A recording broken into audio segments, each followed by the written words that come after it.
What's up guys, it's your favorite producer, Milesjordan. In this video, I'm going to show you how to make beats in a short amount of time in FL Studio. I use these tips myself and they help me make beats in that 15 to 20 minute time range.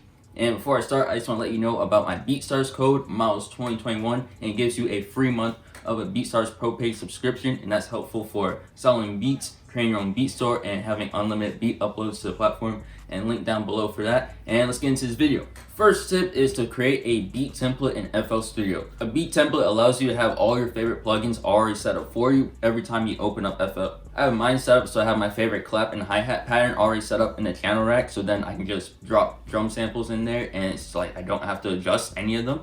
And then I also have my fat filter EQs in the first 10 mixer tracks, so then I don't have to keep loading up the same plugin over and over and over again. And your template doesn't have to be the same as mine. Mine is based off my own preferences and the plugins that I use. So you should make your beat template based off your preferences. And if you don't know how to make a beat template, I suggest watching Mr. Different's video on how to create one. The second tip is to learn the piano roll shortcuts in FL Studio.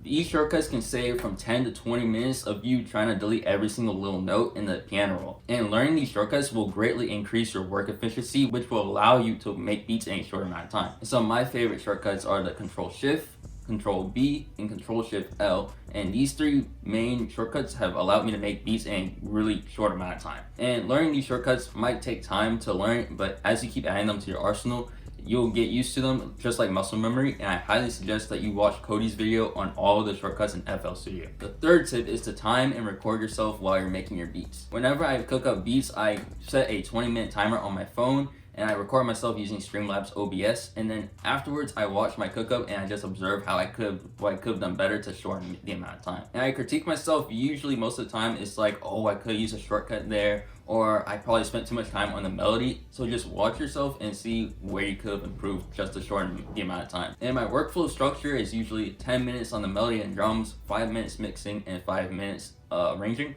And that's how I stay under that 20-minute mark. And I say 20 minutes because if you can make a beat in like 15-20 minutes, then you can make like 4 beats in an hour, and that's really good. The fourth tip is to make a go-to drums folder. And a go-to drums folder is basically a folder full of your favorite drums that you like to use for every single beat. Making a go-to drums folder saves time from trying to scroll through your whole list of drum kits just for one kind of drum. I have my go-to drum kit in the projects folder of FL Studio, so it's very easy to access. And I would say this saves a good few minutes from my cookups. The fifth tip is to analyze big producers' workflows. If you want to improve your workflow, why not learn from the biggest producers in the industry? For example, there are hundreds of videos of Nick Mira cooking up on YouTube that you can learn from. And you'll see that Nick knows most of the shortcuts in FL Studio and that he has this great ability to make melodies really quickly. Obviously, Nick has 7 years of producing experience, but you can still learn some tricks just from watching him cook up beats. And personally, my favorite producers to watch are Nick Mira, Pario, and Cody. And there's also producer channels that upload big producer cookups like Producer Community and Flicko.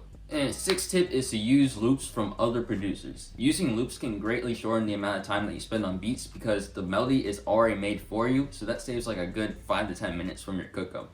All you have to do are the drums, mixing, and arranging. And also, using other people's loops is a good way to build connections and collab with other producers, and it can lead to placements or even more beat sales. There's a bunch of loop kits on Wave Supply and Cymatics, but I personally find crazy loops on the Internet Money Discord. There's a little channel where you can place all your loops and people can make beats with them and then just split the profits 50-50. And even I have dropped loops in there and people send me their beats as well. So that's a great way. If you're a loop maker, just drop your loops in a bunch of discords. So using loops is a great way to shorten your workflow. Alright, those are all the ways that I make beats in a short amount of time. If you apply all of these tips, then you'll be able to stay in that 15 to 20 minute time range as well. If this was helpful, make sure to like, comment, and subscribe. And if you haven't used my BeatStars code already, make sure to use that link in the description below. And I'll see you in the next video.